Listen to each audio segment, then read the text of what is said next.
Islam. All 10 things that he mentioned, I agree with him. There is an exception with the magic part. The magic part, he never really did clarify what is halal or what is haram of it, okay? Before I say too much, the halal part of sorcery or magic is really when you actually use it to defend. That's it. If you're using it to defend against the shayateen, and their efforts, then that's halal. It's halal that you combat them with those means.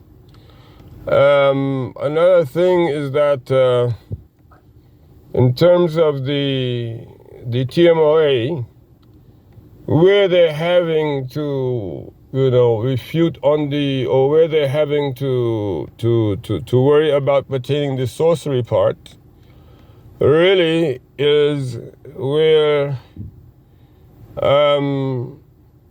you're dividing families with it. This is where TMOA and the GilaniIslam falls into place. You remember, from day one, it's about tearing up families, and the Quran, Surah Baqarah, وَاتَّبِعُوا مَا تَتْلُو الشَّيَاطِينُ عَلَى مُلْكِ سُلَيْمَانَ وَمَا كَفَرَ سُلَيْمَانَ, until you get to بَعْدَ أَعُوذُ بِاللَّهِ مِنَ الشَّيْطَانِ الرَّجِيمِ, until you get to where they're separating between husband and wife. You understand? This is the Gilani situation. Wives are so much in love, women are so much in love that they're willing to break up with their husbands, or men are so much in love with this man that they're willing to sacrifice their women and sending her off to Pakistan so she can cook, clean, and brush and cut the toenails of another man and sing to at least we have the singing to another man. But what is that? You understand? Of course, again, it's but all 10 things are literally there in TMOA. And if you don't not speak up, just imagine what clearly happened here on top of the Darul Islam situation. He took over the Darul Islam as he was, ordered to do. And again, that all said and done. Let's say we leave that behind. But what do we have at the end of the day? We have an organization that is mainly operated and administered by females who have practically taken over their households. Females who have taken over their households, and he has set up his wife to be their leader. It's as simple as that. He gave the power to the females because he knew that the females would never challenge him. The females won't challenge. The females will be your obedient servants and and your subjects. And then the male, Imam Yahya Abdul Karim, had to apologize for in publicly. The way he humiliated him and then turned around, it's unbelievable. People want to be quiet about everything, don't want to say anything. How are you calling somebody the most perfect individual? And R2F is terrible. They went all the way inside of his room, his quarters. That's horrible. And they videoed inside of there. What happened?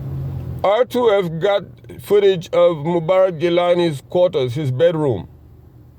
And they videoed there, and they put it's on the R2F thing,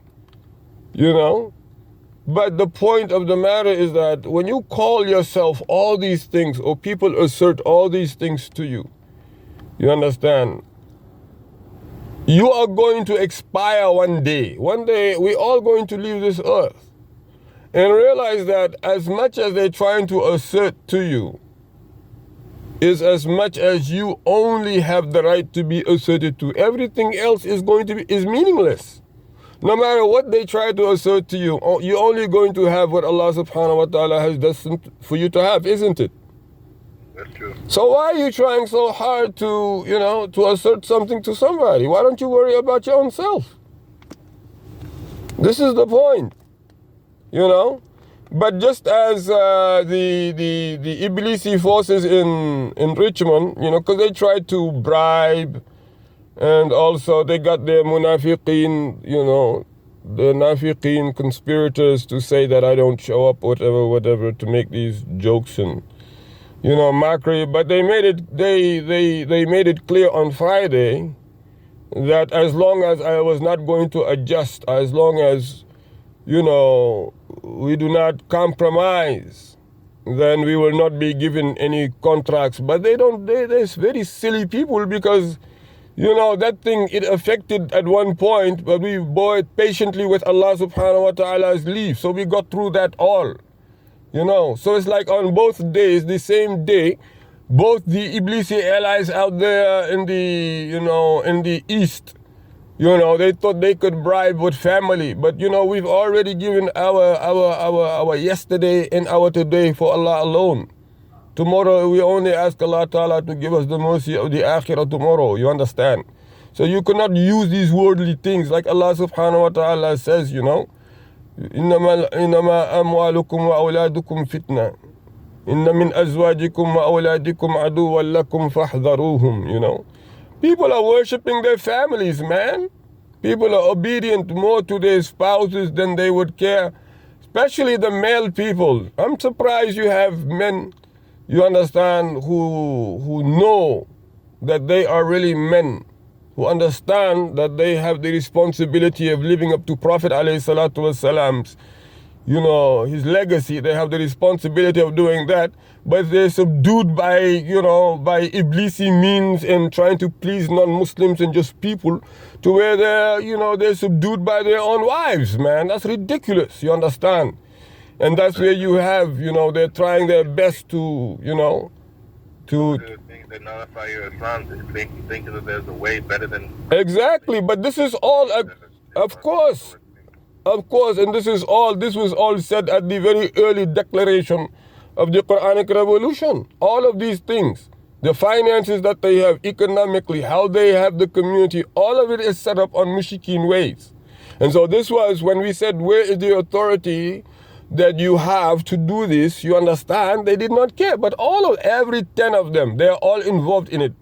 Maybe not so, the magic part, genealogy is probably where TMOA outdid the other people, but otherwise everything is the same thing.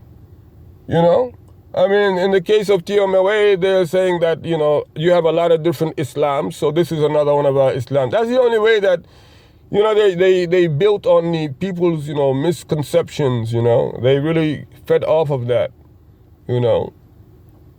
And so everybody, almost accepts one another, because everybody is on the track of, just doing for themselves, just doing what they feel is going to get them the most amount of reward. But if you ask TMOA member, or you ask, the Iblisi in Richmond, whether it's MCC is out in the Chester, but even if it's ICVA or ICR or, the WEIC, whatever it is, it's all the same thing. They just want to get recognition and power, from people, They want to get a lot of status and traction. It's never about Jannah. It's never about sparing us from the nar. We are doing this to keep us away from the hellfire. I never heard this 20-something years in Richmond. I never heard somebody say that we're going to do something to keep us away from the nar. I always heard them say, yeah, we're going to get into Jannah. That's why we're doing this. But it's not sincere. You're using it as a joke, and you're saying it in a jokeful and a mockery way, And everybody knows. It's like everybody knows that the people, are not giving any kind of, authentic knowledge on Fridays. They know it. When the imams cannot even say their own names. Look at that in Arabic. The imams cannot say or cite the Quran from the Quran. They're just toying around. They're using like their ability to speak English, and they're supplementing that with the absolute doctrination of the Quran itself. So what they're doing is that they're spending most of their time, yes, they will quote ayah or hadith here or there, But instead of them understanding the reason and the circumstances of either of those, in order to be able to put it into its proper perspective, because they work for 7 days a week or whatever, and they work 5 days a week, and they really do rest up the other 2 days. They don't have time to do that, so they just use their own intellectual ability to supplement it as they see fit. Instead of again, so they're using their own ability to translate it, although they don't have the authority to do that. But they don't give up. Instead of them really just going back to learning the basics, they refuse on the basis of pure determination to hold on to falsehood. That's all I can tell you.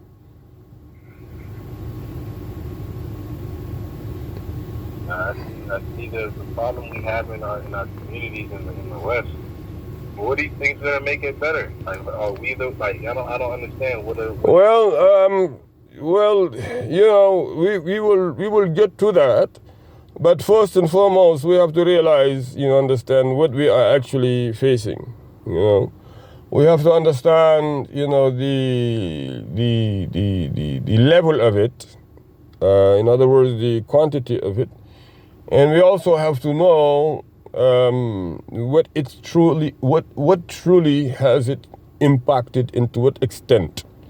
So there's some study that we are doing, but importantly, so I'm telling everybody the exact same thing. In order for you to get through this, or in order for me or anyone else to be able to get through this with a balanced head on their shoulders, they really have to know what Allah Ta'ala told the Prophet ﷺ to encourage him. What did Allah tell the Prophet ﷺ to make him feel secure and balanced, What did he do to remove these anxieties from him? What was he telling him? In the Quran, it's all in the Quran. Because really, it's like, it's a very serious, very serious battle, it's a very serious encounter. But if you make it a point every day to recite, the Fatiha 7 times, then the Ikhlas, Falaq and Nas, after Bismillah ar-Rahman ar-Rahim, before each, Ikhlas, Falaq and Nas, like the Adhkar al-Sabah is part of Adhkar al-Sabah, but you're reading it one more time extra. And then at night, Aman al-Rasul, Ayat al-Kursi, Bismillah ar-Rahman ar-Rahim, like Bismillah ar-Rahman ar-Rahim for everything that you're about to do the next day. Like these things are really going to help get through because, it's a serious situation. It's a very, very, these people, they've been indoctrinated and brainwashed to be subjects of a dead sorcerer, period. And there still is a general amnesty corridor, but the 3 days as we had given them for the aftermath of the Mubahala, that has expired. So I think that that's why we published what the Boise says, and many other statements are going to come out before you actually see the full blast action of the situation. But it's unacceptable, seriously, People have to understand that this Quran is not a show or a joke, it is the Quran from Allah subhanahu wa ta'ala. And our mission is to clarify that in which it substantiates and also clarify that in which it subdues falsehood. So inshallah, we'll be in touch inshallah.